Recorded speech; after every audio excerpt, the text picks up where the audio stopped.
नमस्कार, बहुत बहुत स्वागत है न्यूज 21 में आप सबका। आपके साथ मैं हूं Ritika Pandey. Anti gangster task force Rajasthan ने अमेरिका से गैंगस्टर अमित शर्मा उर्फ जैक पंडित को गिरफ्तार किया है। लॉरेंस बिश्नोई और रोहित गुदारा गैंग से जुड़े अमित शर्मा ने विदेश से गैंग के लिए फाइनेंस, हथियार खरीद और ड्रग्स का कारोबार संचालित किया। भारत से भागने के बाद उसने दुबई, स्पेन और अमेरिका में अपने नेटवर्क स्थापित किए और कई गैंग सदस्यों को विदेश में शरण और फर्जी दस्तावेज उपलब्ध भी कराए हैं। उसके खिलाफ भारत में फिरौती, फायरिंग, हथियार उपलब्ध कराने और हत्या की साजिश जैसे कई प्रकरण भी दर्ज हैं। बात करें तो इस मुद्दे पर अतिरिक्त महानिदेशक पुलिस दिनेश एमएन ने एक प्रेस वार्ता का आयोजन किया है। क्या कुछ उन्होंने कहा है, आइए आपको भी सुनाते हैं। गलत तरीके से अमेरिका पहुंच गया, मतलब गलत डिटेल्स के साथ। तो अमेरिका में भी हमने जहाँ जहाँ जिन जिन कंट्रीज़ में गया था वहाँ इंटरपोल से लगातार संपर्क में रहे।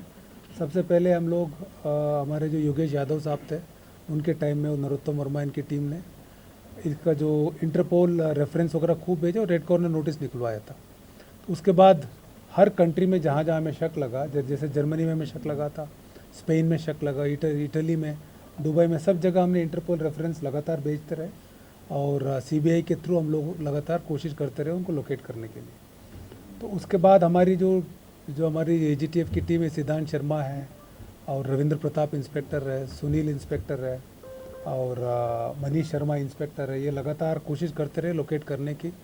और हमें अमेरिका में इसके रहने की जब पुख्ता सूचना मिली तो उसके बाद हमें इसकी वेयरअबाउट्स की, जहाँ रह रहा है, किसके साथ रह रहा है और इनके क्या कॉन्टैक्ट्स है, जब इसको लोकेट करने की स्थिति में हुई तो ये सारे डिटेल्स हमने सीबीआई के थ्रू, हमने इंटरपोल के थ्रू अमेरिका को भेजा।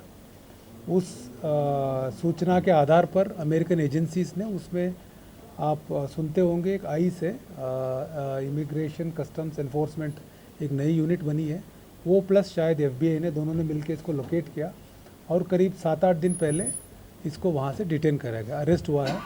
अब उसकी जो प्रोसेस चल रहा है, डिपोर्टेशन का हो या एक्सट्रेडिशन का प्रोसेस चल रहा है, हमें उम्मीद है कि वो जल्दी इसको लेके आ जाएंगे हम लोग। ये मेनली इस गैंग में जो पहले रोहित गोदार, अभी जैसे जितना हम सुनने में आता है कि ये गोल्डी ब्रार के संपर्क में काफ़ी रहा है और गोल्डी ब्रार के साथ हथियारों की जो मुहैया कराना और इसमें प्लस रोहित गोदारा के लिए भी टारगेट वो ढूंढना।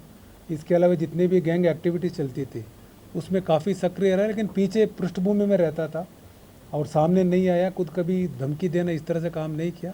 लेकिन जो बैकग्राउंड ऑफिस पूरा संभालना, जैसे टारगेट आइडेंटिफाई करना, हथियार मुहैया कराना, शूटर्स को भिजवाना, शूटर्स को रुकवाना, उसके बाद जो पैसा आया उसको गैंग तक पहुंचाना, उसको सेफ कहीं लगाना और पूरा गैंग चलाने में अहम भूमिका रही इसकी।